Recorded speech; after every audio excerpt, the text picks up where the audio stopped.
Olá, pessoal. Nesse vídeo eu vou comentar uma live do Francis Farago, da Multiversal Flaviana, onde ele comenta sobre Atos e a influência que Lucas teria em José, que o autor de Atos, né, teria em José, teria copiado José, né? Aí na live é dito que o cristianismo primitivo ganhava muito dinheiro com o comércio dos livros, por isso que teve tanto evangelho, que isso estava dando lucros para as igrejas. Evangelhos comercializados? Qual a documentação que tem sobre isso? Onde é que isso está escrito? Os livros, eles eram lidos. Não há qualquer evidência de que a igreja oferia dinheiro da venda de livros. Não tem esse registro. Em determinada altura, a live falou também em gráfica. Não havia gráfica na época. Isso só veio, ó, bem depois. Ali era tudo na base da cópia.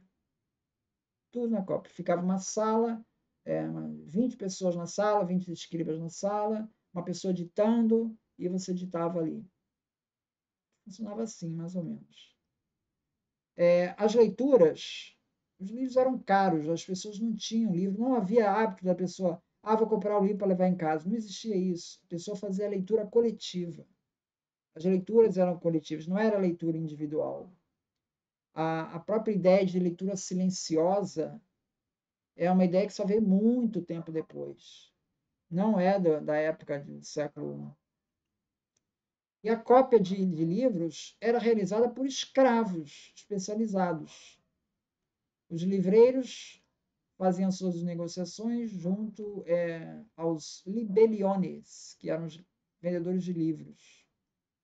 Entre os livreiros na época destacam-se os irmãos Sósi, mencionados por Horácio, que vendia as obras de Tito Livio e Sêneca. As primeiras bibliotecas públicas foram criadas no período helenístico em Pella, Alexandria e Pérgamo. Roma criou as primeiras bibliotecas públicas no tempo de Augusto, com a Biblioteca Palatina, enquanto Adriano construiu uma biblioteca em Atenas. Em Éfaso, destacava-se a Biblioteca de Celso, aquele do Contra Celso, né? Pamela Long, ela destaca que o ato de escrever estava inserido numa cultura oral. Estamos numa cultura oral, não é cultura escrita. De modo que os textos geralmente se destinavam à leitura pública e não a uma leitura silenciosa, que incentiva um processo autoral de natureza coletiva. As obras sempre se referiam à autoridade do passado, nunca era o próprio autor falando. Então, ele diz assim, Aristóteles disse, né? Sempre se remete a uma autoridade do passado. De modo que no período de Cristo, e até mesmo medieval, início, né? A regra era, na maior parte das vezes, os textos eram anônimos. Diz Pamela Long, a autoria tendia a ser uma atividade social envolvendo vários indivíduos, no qual o autor poderia tanto estar falando para um escriba como estar, de fato, escrevendo. O Richard Bauckham, né, que ele vai explorar muito essa questão da cultura oral aqui no livro dos Testemunhas Oculares, na época de Jesus, né, ele mostra que muitas das obras antigas eram anônimas. A autoria, muitas vezes, era anotada ao lado de fora do texto, mas a etiqueta junto ao rolo, em que o nome do autor e o título da obra eram anotados, frequentemente se perdiam. Rudolf Bultmann destaca que a leitura em voz alta, e certamente do Antigo Testamento, está comprovado expressamente em 1 Timóteo 4,13, 2 Clemente, 2 Carta ao Clemente, capítulo 19, e indiretamente em Marcos 13,14, Mateus 24,15, segundo Justino, em Apologia, livro 1.67.3, e no dia chamado domingo, todos os que vivem nas cidades e nos campos se reúnem em um lugar, e as memórias dos apóstolos ou os escritos dos profetas são lidos, enquanto o tempo permite. Então, quando o leitor cessa, o presidente instrui verbalmente e exorta a imitação dessas coisas boas. Então, veja, estamos numa cultura oral. Imaginar que a igreja está ganhando dinheiro vendendo livros não faz o menor sentido isso. Qual é a documentação disso? A questão da documentação oral, eu trago aqui o depoimento de Justino, da apologia, primeira apologia. Tá? E temos outros autores, né, que estudaram essa questão, também levam na mesma coisa. Eu falei da Pamela Long, eu falei do Richard Bauckham, James Dunn também fala. Qual é essa referência para dizer que a igreja ganhava dinheiro com a venda de livros? Bom, quarta questão, semelhanças com Joséfo. Aí ele traça o que seriam semelhanças entre o texto de Atos dos Apóstolos com os textos de Joséfo. Agora, é incrível que mesmo quando tem diferença, ele fala que tem semelhança. No artigo do Richard Carrer, né? Ele fala assim, o censo do Quirino.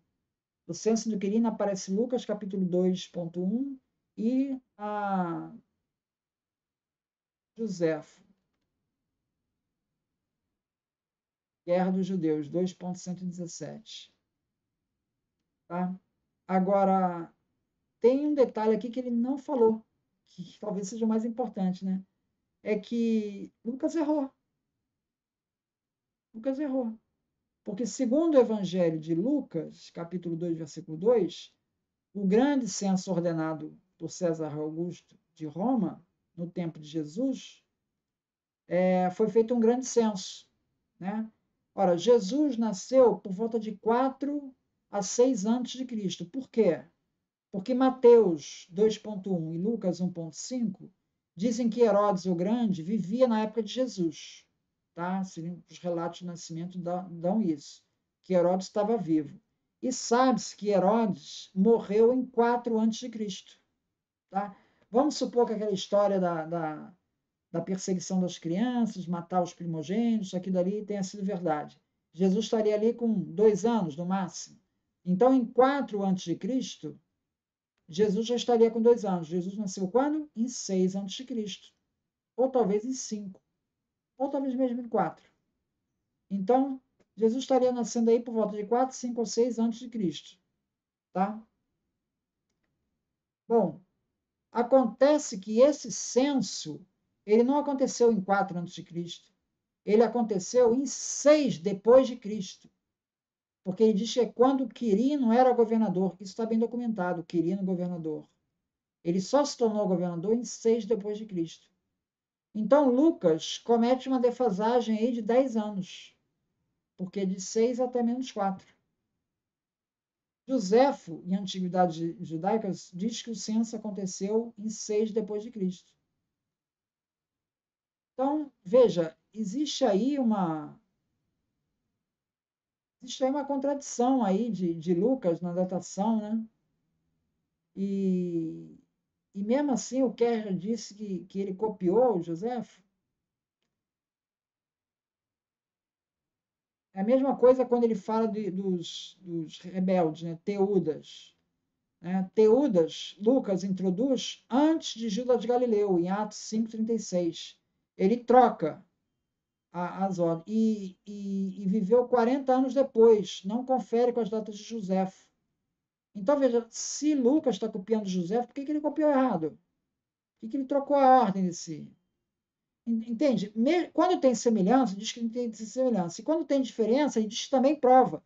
Quer dizer, prova que Lucas copiou, estando semelhante ou estando diferente. Aí não dá, né? Quando está diferente é porque não copiou. Seria o mais lógico disso, né? Outra questão. E o que eu faço com as diferenças? Que tem coisas que estão em Joséfo e que está diferente em Lucas. Por exemplo, em Antiguidades Judaicas 18.5.2, Joséfo fala de João Batista. Então ele diz assim: alguns dos judeus pensaram que o exército de Herodes havia sido destruído por Deus e que este era um castigo bem justo para vingar a morte de João, cognado Batista. Pois Herodes mandou que o matassem, embora João fosse um homem bom, tendo ensinado os judeus a cultivarem as virtudes, a serem justos uns com os outros, piedosos e viverem juntos para o batismo. Ele ensinava que Deus aceitava o batismo, contanto que não se submetessem a esse ato, a fim de obter a remissão de certos pecados, mas para a purificação do corpo. Quer dizer, João não batizava para a remissão de pecados, caso a alma já estivesse purificada pela justiça.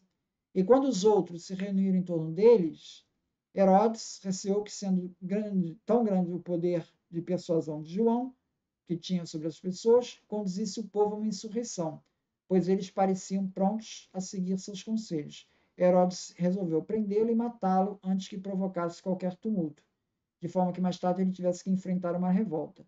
Devido a essa suspeita de Herodes, João foi enviado para o Magueiro, a fortaleza que mencionamos acima, tendo ali sido morto.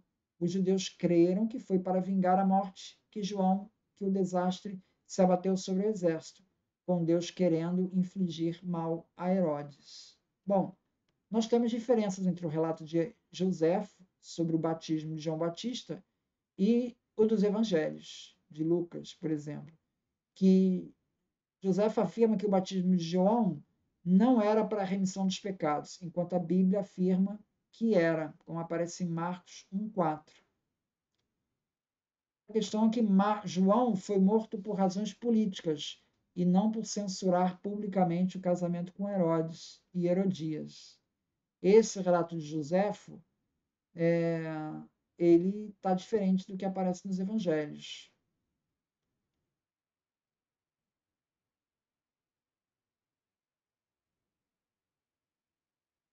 Outras questões, por exemplo, quando ele fala da fome no tempo de Cláudio, que ele diz que copiou. Mas, ora, bola, se teve um período de fome lá no período de Cláudio, em 49, nada mais natural que Lucas se referir a esse episódio, que deve ter marcado a região. Então, não é que Lucas copiou Joséfo, ele relatou um episódio que aconteceu na região, que marcou a região. Quer dizer, Lucas e José estão descrevendo o mesmo episódio, de forma independente. A mesma coisa quando fala da morte das crianças na destruição de Jerusalém. Quer dizer, você está profetizando a destruição do templo. Para valorizar, você fala então da morte de crianças no meio. É um absurdo assim imaginar que isso pudesse acontecer. Alfred Plummer, ele destaca que em Lucas 5.1 Lucas é o único que chama o lago de Genezaré. Tá? Marcos 1,16 e Mateus 4,18 chamam de Mar da Galileia. Lucas chama de lago, realmente é um lago. Joséfo, em Guerra dos Judeus, em 2.20.6, ele chama de lago, mas já não é lago de Genezaré, ele dá outro nome. É o lago de Genezarites, ou lago de Genezar. Então, tem variações, não é exatamente o mesmo lago que aparece lá com Lucas. Então, a questão é, por que Lucas não copiou o mesmo nome? Por que ele foi trocar o nome? Possivelmente esse lago, ele se chamava alguma coisa parecida, e Lucas entendeu Genezaré, e José entendeu Genezar e o Genezarite.